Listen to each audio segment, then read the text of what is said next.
UDF നേതൃയോഗം ആരംഭിച്ചിരിക്കുകയാണ്. Escort വാഹനങ്ങളുടെ എണ്ണം പരമാവധി കുറയ്ക്കാൻ പോലീസിന് നിർദ്ദേശം നൽകിയിട്ടുണ്ടെന്ന് VD സതീശൻ. ആഡംബരം കാണിച്ചു പോകാനുള്ള ശേഷി നിലവിൽ കേരളത്തിലെ ഖജനാവിന് ഇല്ല.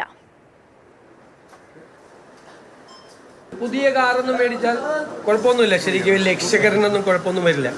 പക്ഷെ ഒരു പുതിയ കാറ് വാങ്ങിക്കാൻ ഞാൻ തീരുമാനിച്ചാൽ അത് ഭരണ സംവിധാനത്തിൽ കൊടുക്കുന്ന റോങ് മെസ്സേജ് ആവും, തെറ്റായ സന്ദേശമാണ്.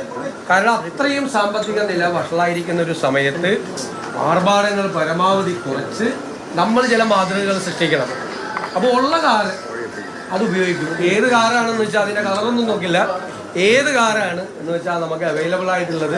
ഇപ്പം തൽക്കാലം കാറൊന്നും പുതിയതൊന്നും വലിയ ആർഭാടത്തോടെ വളരെ പത്രാസിലൂടെ റോഡിലൂടെ പോയാൽ ആളുകൾ എന്നെ ചിലപ്പോൾ അവർ പുറത്തൊന്നും പറയില്ലായിരിക്കും, പക്ഷെ ഉള്ളിൽ കളിയാക്കിച്ചിരിക്കും. അതിൻ്റെ അത്രയൊന്നും ആയിട്ടില്ല. ഞാൻ ഇതിനു മുമ്പ് പോയവരെയൊന്നും പരിഹസിക്കൊന്നുമല്ല, അതൊന്നുമല്ല. അവർക്കൊക്കെ എൻ്റെ ആവശ്യമുണ്ടായിരുന്നു, എനിക്ക് എൻ്റെ ആവശ്യം. നമ്മൾ പത്രാസും ആർഭാടവും കാണിച്ചാൽ നമ്മുടെ താഴെയുള്ളവർ മുഴുവൻ കാണിക്കും. അതിനുള്ള ശേഷി കേരളത്തിലെ ഖജനാവിനില്ല.